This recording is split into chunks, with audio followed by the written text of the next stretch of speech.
and maybe you're with me.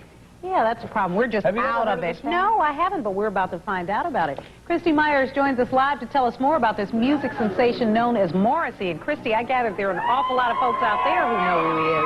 You know, Melanie, I didn't hear all of what you said, but you're not just out of it. There are a lot of people that may not know or may have heard his songs and not know Morrissey. That's because he's an alternative singer. He's a British singer, and there are a lot of people here who may not have heard of Morrissey, and that's because he's a kind of a cult alternative singer. And he's here in Houston for this one KRBE promotional tour. So that is why his fans are so desperate to see him. Morrissey, Morrissey, Morrissey, Morrissey, Morrissey. They're waiting for Morrissey, an alternative musician with a loyal cult-like following.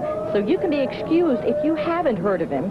Here is his hot new song called, quote, "Everybody Hates It When Our Friends Become Successful."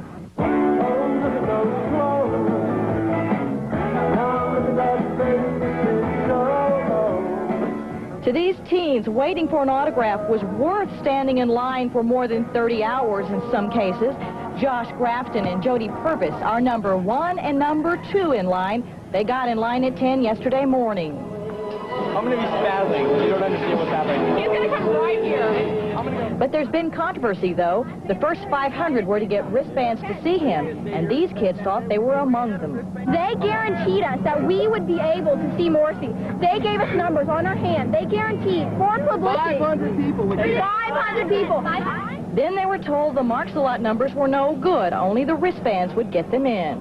The security guards who spent the night here, the last night, apparently marked people with Marks-a-Lots. But all was forgotten when he arrived. There he was, and there was Josh in line, number 1, with his flowers. 29 hours. 29 hours. And was it worth it? It is so worth it. I can't breathe. I just can't breathe right now. You think you'll live? I'll live. I met him finally. You hugged him. I hugged Morrissey. Josh was lucky he hugged Morrissey because they're asking people now not to hug him. It takes too long to hug an autograph, and they're trying to get as many people through as possible. They think they'll get most of the 500 kids that had the wristbands through this line.